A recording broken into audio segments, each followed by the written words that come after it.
welcome to the Media Club podcast. So, the last episode we talked about summer, and today we'll be discussing our thoughts on distracted driving.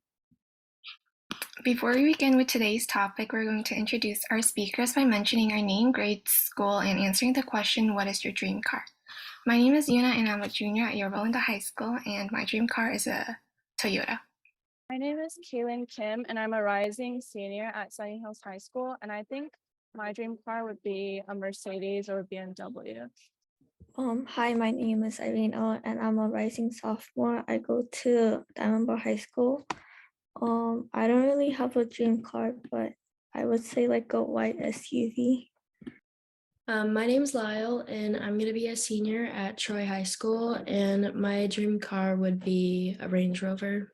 Hi, my name is Andrew. I'm a rising senior at Fairmont Prep Academy, and my dream car would be probably Mercedes as well. Before we begin, I just want to ask everyone, on a scale of 0 to 10, how important is your phone? For me, my phone is 10 because I use it every day and it's my main source of communication. Also a 10 for me because, like you said, I use it every day, like for communication and also just for like planning things. I really use the calendar app a lot and like my timers. I would say like the 9 because I use it every day, but I could still go for like hours without using it. I think also a 9 for me because as much as I like my phone, like there's like some times where I could go without it. I'd probably put it at a 10 because it's generally pretty reliable in most scenarios to use it. A similar question, on a scale of 0 to 10, how important is your safety and well-being? It's a 10 again for me. I'm a scaredy cat. I think about my health a lot and I avoid everything like dangerous. Yeah, same for me. Definitely a 10 because obviously your body needs to function well for you to carry out tasks well. And I feel like I'm just really like cautious about that. I would also say a 10 because my well-being is like the most important for me to live. I would also say a 10 because like if I didn't have good well-being, then I'd probably be dead. So it's really important. Yeah, similarly a 10 just because general health and well-being is just crucial to standard living. Okay. Similarly, here's a question for everyone. How many of you already drive or plan on driving soon? So for me, I didn't even start like my driver's ed yet, but I'm going to start that this summer and I'm hoping to get my license by like either the end of this year or like the beginning of next year. I have a permit. It's about to expire, so I'm panicking because if that one expires, I have to wait another 6 months to take my license test, so I'm going to take it next week. I'm taking an online course to get my permit. I've had my license for about like 2 months now. Yeah, I'm probably getting my permit relatively soon. So, Okay, so another question related to driving. Have you ever seen anybody do something dangerous while texting and walking or driving? For me, yeah. One time, this is about me, but like I was about to cross the street, but I was on my phone and I thought the light changed, so I stepped on the street and I realized cars were still going, so I just went back up on the sidewalk. For me, since like I've been kind of driving on my own for a bit now, like I've definitely like got into like some like incidents where like I almost did get into an accident because like someone would like step over the line because like they were looking at their phone or they were distracted by something. Yeah, actually just earlier, like I'm in LA right now and I saw someone who was driving and like talking to the person in the passenger seat and was so focused on their conversation that they were just like going in between like the lanes. So yeah, that's definitely really dangerous. Have you guys ever seen friends or family members text and drive? Not for me. Like all of my family and friends, they just like focus on the driving and the road. My dad, he likes to turn on music while driving, and so he checks his phone a lot.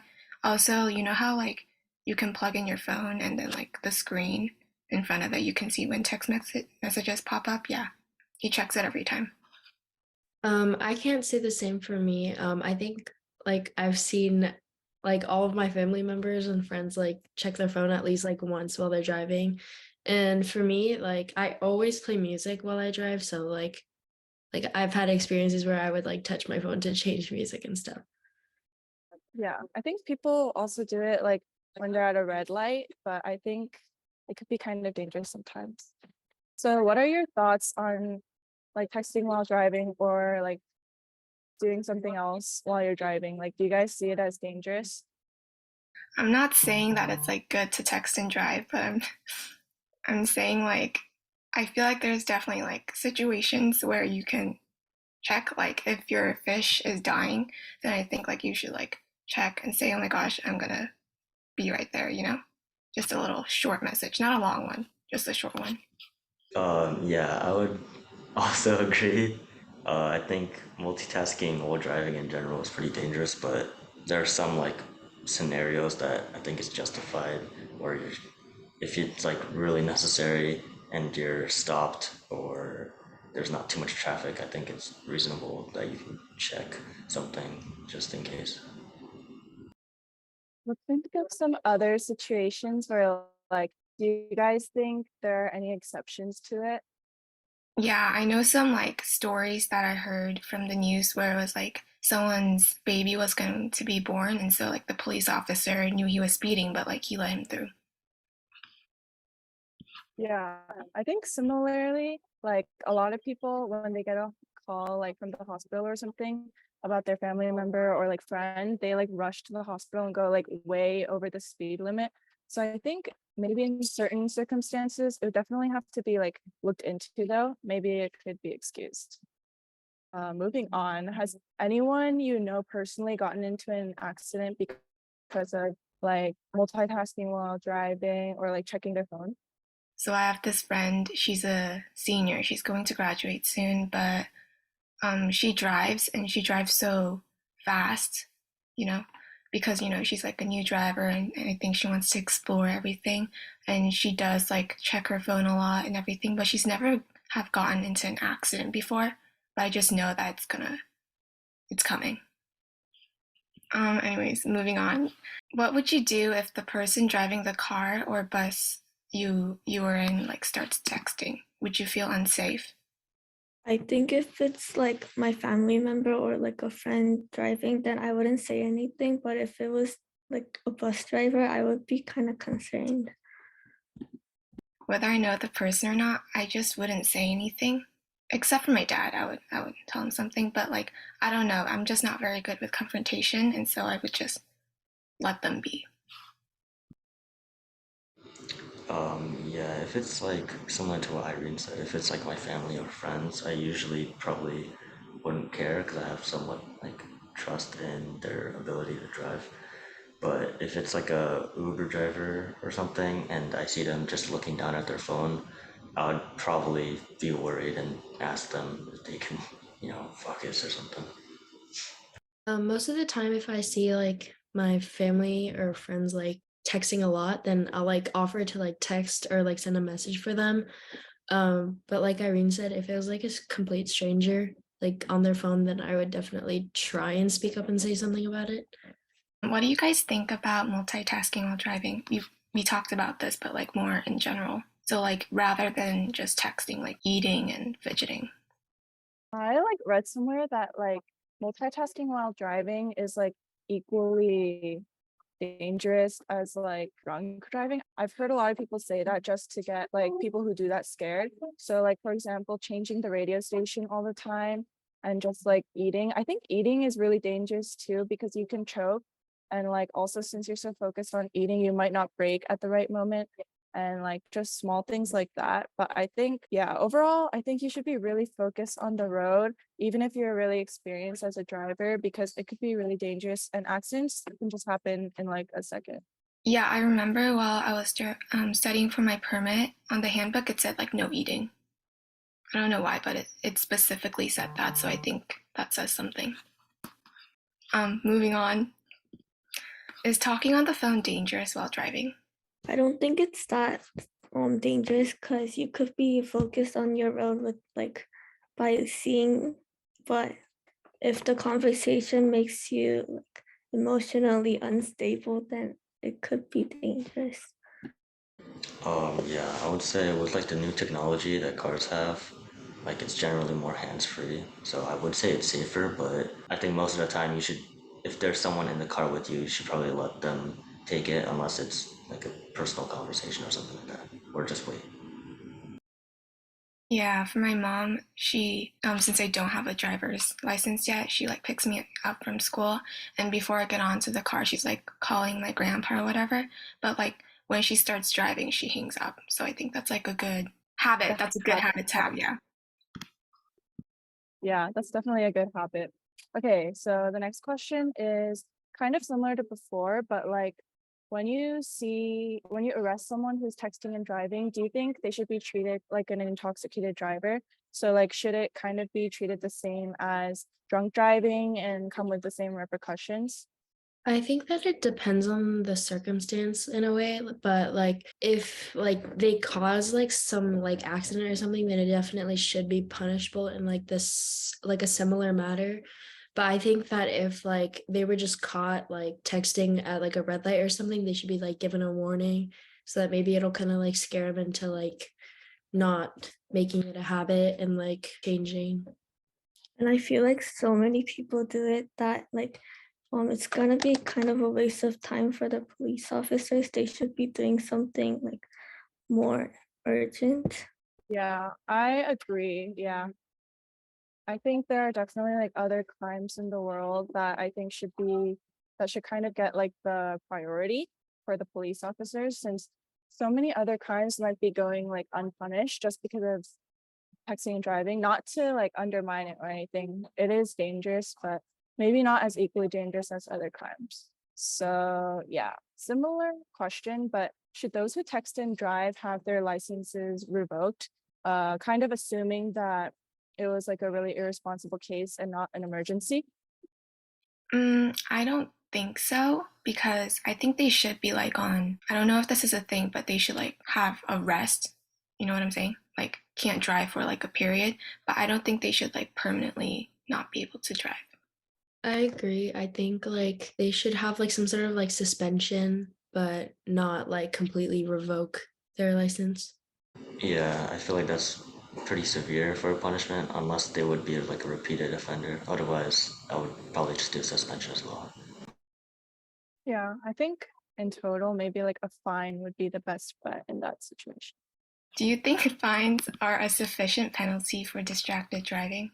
Well, I think it's pretty okay unless it's like a really bad accident, but a fine usually just scares people from not doing it again, so I think it just does the job right.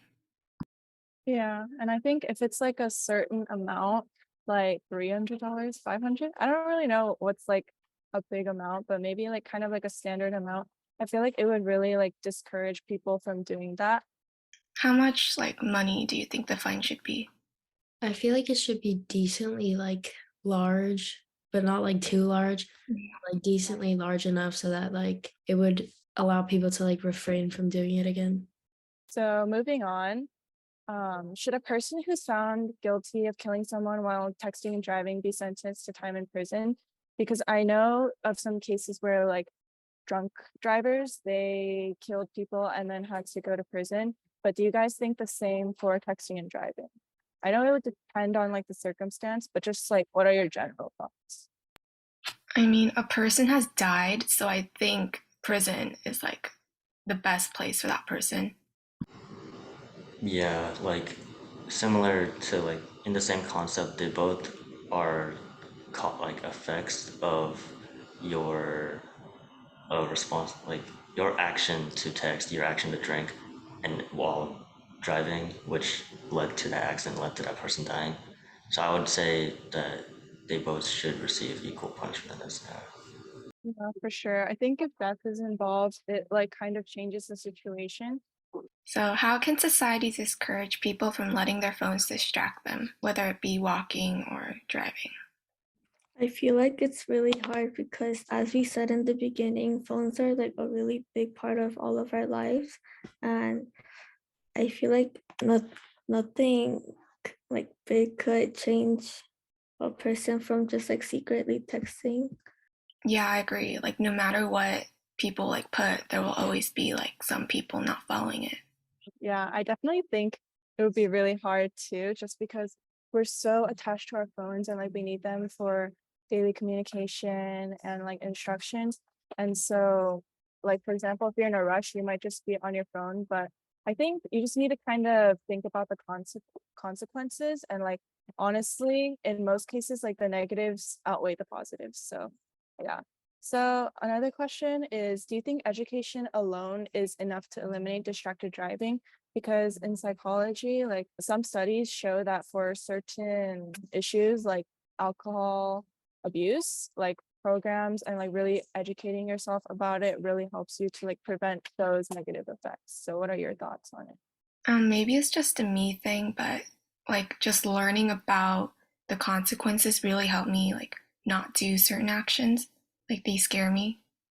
I think with like the programs that help like alcoholics and stuff, as much as like those programs help them, I think a lot of it also depends on like the willingness of the person to like be willing to change like their habits. Yeah, I also think like parents, they really do have like a lot of influence on how like their children drives. What can a person do to resist being distracted by their phone while walking or driving? I think like similar to the other question, like I feel like it really depends on, like Lyle said, like your willingness. Because like I feel like this is not like an amazing example, but I feel like until it happens to you, you don't really like feel the urge to like stop doing that behavior. Because like let's say if you keep like texting and driving or walking and you're like always distracted, but you're like, oh, like I've always been fine, like for the 100 days that I've been doing this, but then the one day that you get into an accident, I feel like it really stops you from doing that.